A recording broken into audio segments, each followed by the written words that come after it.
If you believe logic is the key to winning a high-stakes negotiation, you have already lost the battle.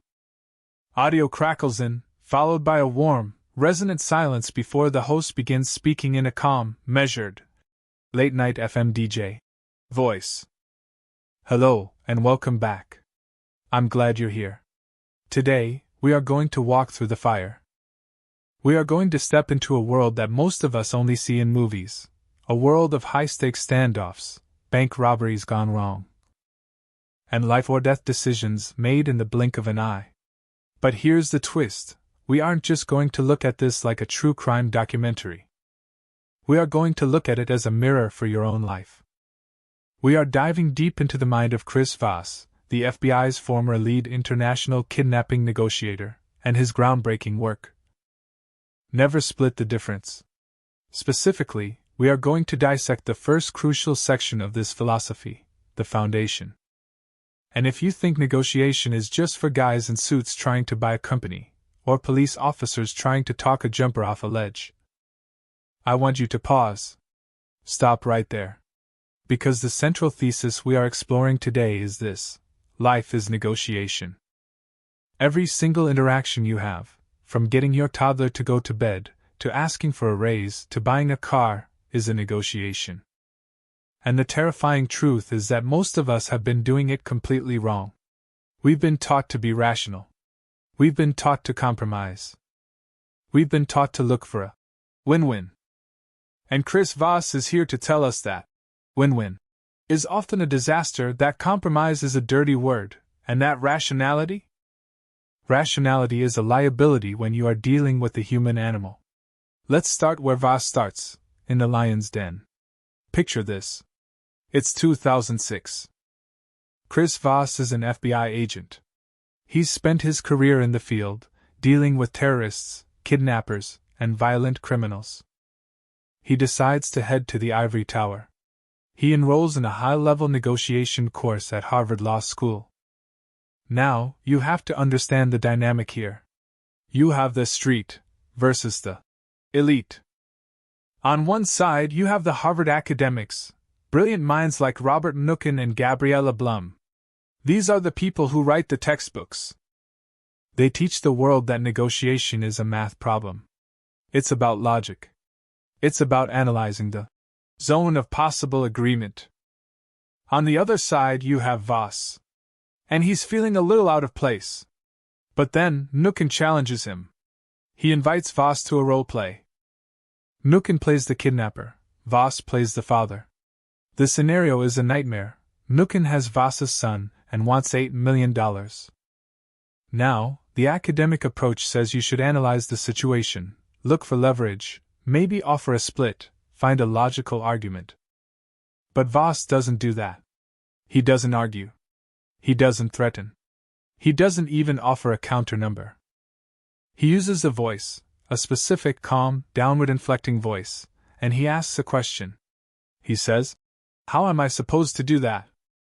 Nookin, the brilliant professor, pauses. He repeats his demand. Voss says it again, gently. "How am I supposed to do that?" And a strange thing happens. The professor, the master of logic, starts to stutter. He starts to negotiate with himself. He starts solving Voss's problem for him. Voss didn't say, "No." He didn't say, "I won't pay." He asked a question that forced the other side to look at the reality of the situation. He gave Nookin the illusion of control, but Voss was the one driving the car. This moment was a revelation. It proved that the FBI's approach, which was born in blood and violence, could outperform the highest academic theories in the world. But why? Why did the simple question, "How?" paralyze a Harvard genius? To understand that, we have to look at the failure of rationality. Voss tells a story about a student named Andy. Andy was brilliant. He was the type of guy who had read every book on negotiation. In a classroom exercise, Andy would use logic traps. He would corner you with reason. He would say, "Based on X and Y, the price must be Z." And intellectually, he was right. But when Andy went up against Voss, Andy lost. Badly. Why? Because Voss didn't engage with the logic. Voss engaged with the human. He used passive-aggressive, open-ended questions to exhaust Andy. Andy would make a logical point, and Voss would just reflect it back, asking for help, asking for clarification. Until Andy was so emotionally drained that he gave Voss everything he wanted just to make the conversation end. This is the core concept you need to grasp. Negotiation is not a battle of wits. It is a psychological investigation. It is an emotional game. Traditional business schools teach us about BATNA, best alternative to a negotiated agreement, and ZOPA, zone of possible agreement. They treat humans like computers, rational actors who want to maximize utility. But have you ever argued with your spouse when they were angry? Have you ever tried to use logic on a screaming toddler? Have you ever tried to reason with a terrified bank robber? Humans are not rational. We are crazy, impulsive, emotional animals. We are driven by fear, by the need for autonomy, by the desire to be understood. If you try to use logic on an irrational person, you will lose. You are speaking French to a cat. So, where did this new way of thinking come from? It wasn't invented in a classroom. It was invented because the old way got people killed. Let's go back in history for a moment. Before the 1970s, the FBI's negotiation strategy was essentially brute force. The motto was, "Talk until we can shoot." Negotiation was just a stall tactic until the sniper could get a clear line of sight. Then came 1971. A dark year. First, you had the Attica prison riot. Negotiations failed, the police stormed in, and 39 people died. It was a massacre. Then, you had the Jacksonville hijacking. A man named George Giff hijacked a plane. The FBI, sticking to their brute force playbook, lost patience. They shot out the engine of the plane to stop it from taking off. It was a tactical move, but a psychological disaster. Giff, pushed into a corner and panicked, killed 2 hostages and then himself. The fallout was massive.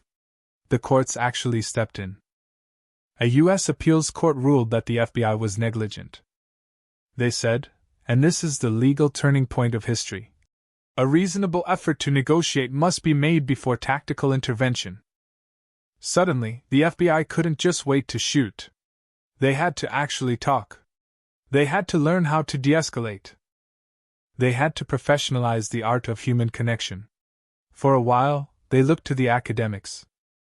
In 1981, Roger Fisher and William Ury published Getting to Yes. If you've taken a business class, you know this book. It's the Bible of win-win. It taught us to separate the people from the problem. It taught us to focus on interests, not positions. And Voss says, it was a good start. But it was wrong. You cannot separate the people from the problem. The emotion is the problem. The person is the mess. If you try to ignore the emotion to get to the logic, you are ignoring the very thing that is driving the behavior. This brings us to the modern era of the FBI, and the concept of tactical empathy. Now, empathy is a soft word. It sounds like something you do in therapy or with a kindergarten class. But Voss adds the word tactical. This isn't about feeling sorry for the bad guy. It's not about agreeing with them. It is about understanding their worldview so deeply, and validating it so accurately, that they feel safe enough to stop fighting. It's about weaponizing empathy. When people are in a crisis, whether they are holding hostages or just terrified of losing their job, their brains revert to the animalistic state. The amygdala, the fear center, is screaming. The rational prefrontal cortex goes dark. Voss realized that the only way to turn the rational brain back on is to quiet the animal brain. And you don't do that with arguments. You do that by listening. But not just listening. Active listening. Deep listening. Listening that makes the other person feel felt. In the book, Voss lays out a roadmap of how this works, and it's fascinating because it flips everything we know upside down. He talks about the power of no, how getting someone to say no actually makes them feel safe and in control. whereas pushing for yes makes them defensive. He talks about black swans, those tiny, hidden pieces of information that, if discovered, change the entire game. But let's look at how this plays out in the real world. Let's look at the Chase Manhattan Bank robbery. It's September 30th, 1993. Brooklyn. Two masked men storm a bank. It goes bad immediately. They pistol whip a guard. They drag a teller to the vault and perform a dry fire. They pull the trigger on an empty chamber against her head, just to terrify her. These are not nice guys. Voss is on the scene. He's the negotiator. And the police, the rational observers, make an assumption. They assume the robbers are trapped and want to surrender. It's the logical conclusion, right? You're surrounded, you can't escape, so you give up. But Voss teaches us a critical lesson here. Assumptions are the mother of all screw-ups. A great negotiator doesn't assume. They have hypotheses. They test them. Voss gets on the phone, and he starts listening. And he hears something interesting in the robber's language. The lead robber keeps using the pronouns we and they. He says things like, "We are under a lot of pressure," or, "They want to make sure." Now, most of us would ignore that. We just hear the demand. But Voss hears counterintelligence. He realizes that when someone constantly uses we or they are often deflecting responsibility. They are pretending they aren't the decision maker. And paradoxically, the more someone claims they don't have the power, the more likely it is that they are the one in charge. If the robber had been saying, "I want a car, I want money," he might have been a lower-level guy trying to prove he mattered. But by hiding behind we, he was protecting himself. This level of listening is impossible to do alone. And this is another huge takeaway from the FBI method, the Negotiation Operations Center, or NOC. When Voss is on the phone, he isn't alone. He has a team of 4 or 5 people listening on headsets. Why? Because the human brain is flawed. We have cognitive biases. We have selective hearing. If I'm busy thinking about what I'm going to say next, I am not listening to what you are saying now. The FBI solved this by splitting the brain. One person talks. The others listen. They listen for tone.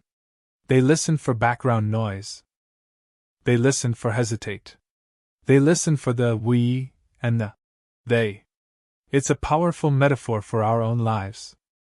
We often go into negotiations, arguments with our spouses, meetings with our bosses, completely alone, trapped in our own heads, rehearsing our own lines. We aren't listening. We're just waiting for our turn to speak. And that is why we miss the black swans.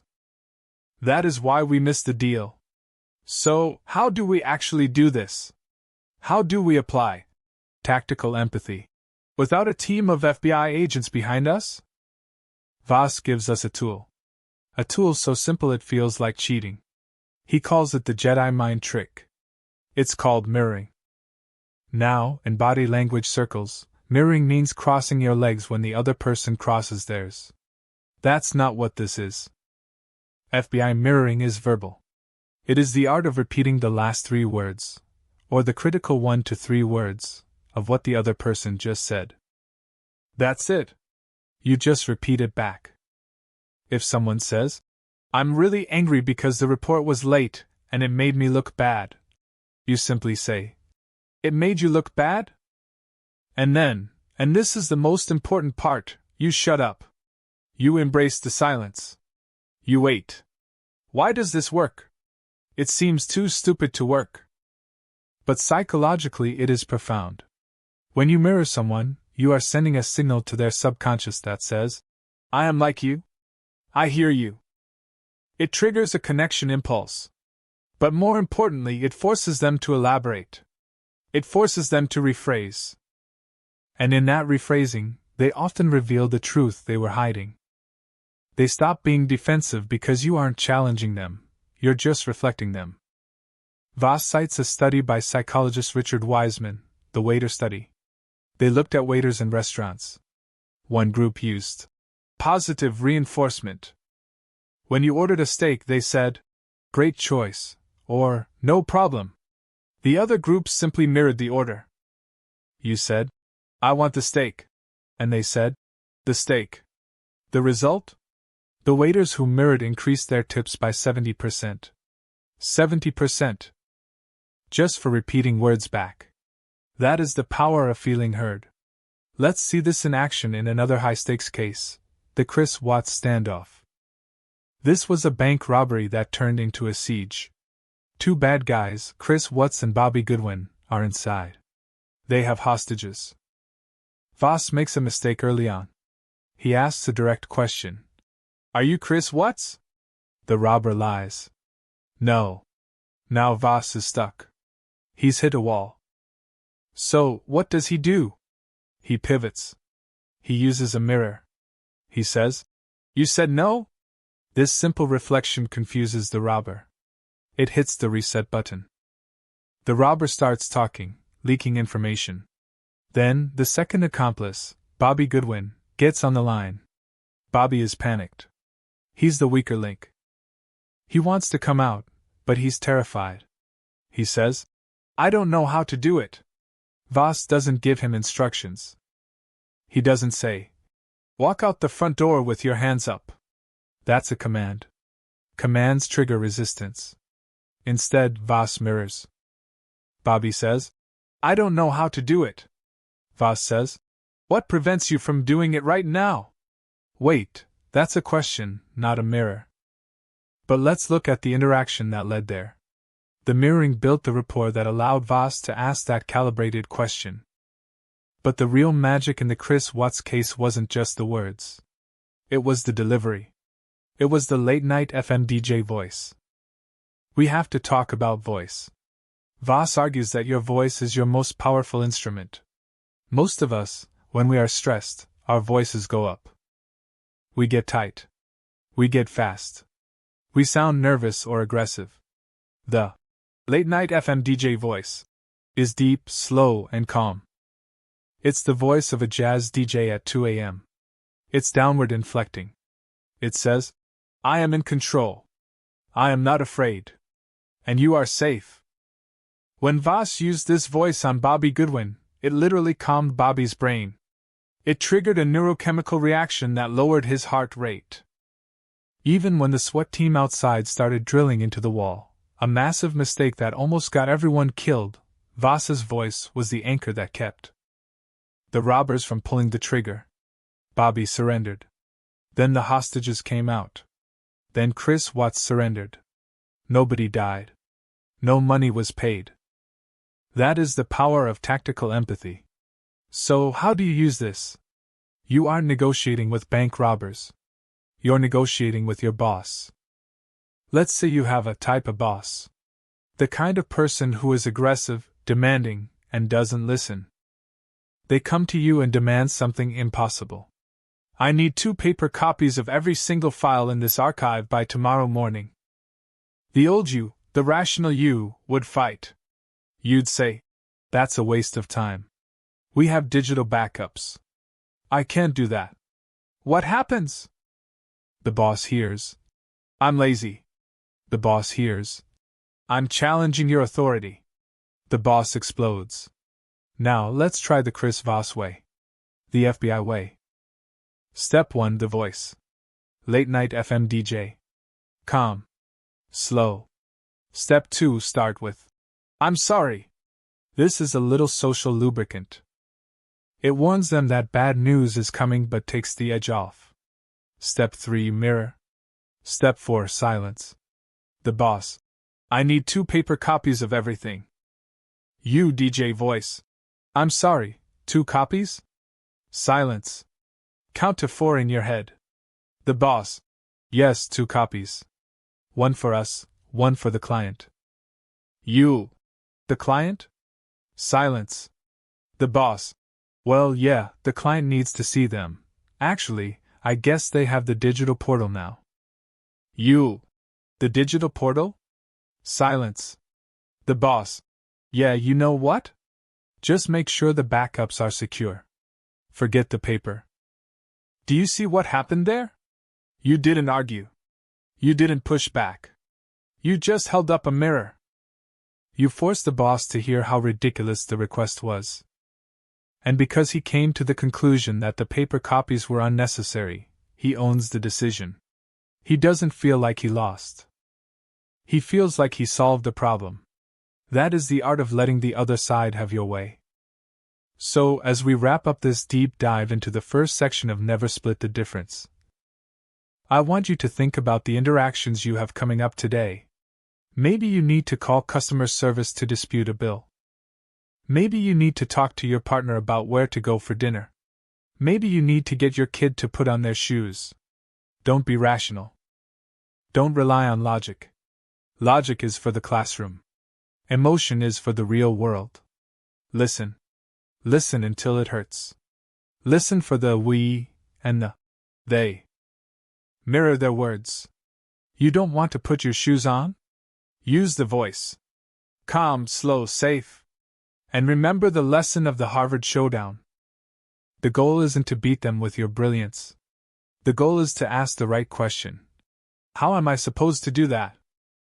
And let them solve your problem for you. Life is a negotiation. You are in one right now. The question is, are you trying to win an argument?